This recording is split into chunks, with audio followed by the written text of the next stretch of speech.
अत्यंत धक्कादायक बातमी आता कळलेली आहे की राज्य सरकार शक्ती विधेयक मागे घेणार.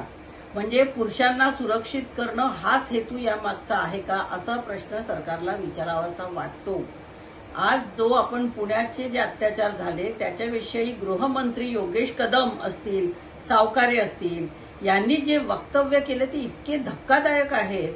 एखाद्या स्त्रीवरती जबरदस्ती अत्याचार होणं यासारखी दुर्दैवी दुसरी घटना तिच्या आयुष्यात असूच शकत नाही.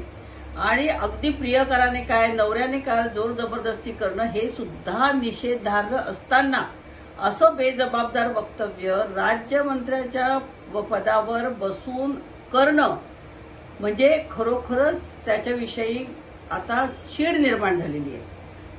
त्या बसमध्ये, त्या बंद बसमध्ये त्या मुलीमध्ये आरडाओरडा केला असेलही, तिच्या तोंडात गोळा कोंबला असेल, तिला चाकू दाखवला असेल, चाकूचा दाग दाखवला असेल, म्हणजे सार्वजनिक ठिकाणी असं सावज हेरून तिच्यावरती अत्याचार करणं हे होऊ नयेत म्हणून याच्यावरती काही उपाययोजना करणार की नाही मंत्री महोदय?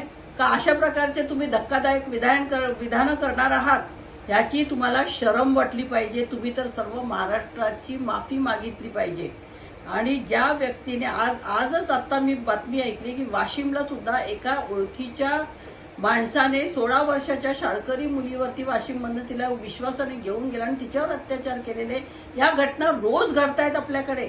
आणि तरी सुद्धा आपण काहीही करत नाहीये. पोलिसांना फ्री हँड दिला पाहिजे. पोलिसांना आता हे सगळं पोलीस दल आहे, हे जर तुम्ही व्हीआयपीच्या आणि मिनिस्टर रोज येणारे त्यांच्या साठी जर बंदोबस्त वळवला तर मग ह्या सर्वसामान्य मुलींना आणि महिलांना संरक्षण कसं मिळणार आहे? तर ह्या गुन्हेगारांवरती आपण दहशत बसवली पाहिजे. यांना पकडल्यानंतर लोकांच्या स्वाधीन करा, नाहीतर चौकामध्ये आणून त्यांना फटके मारा. नुसते कायदे कडक करून होणार नाहीये.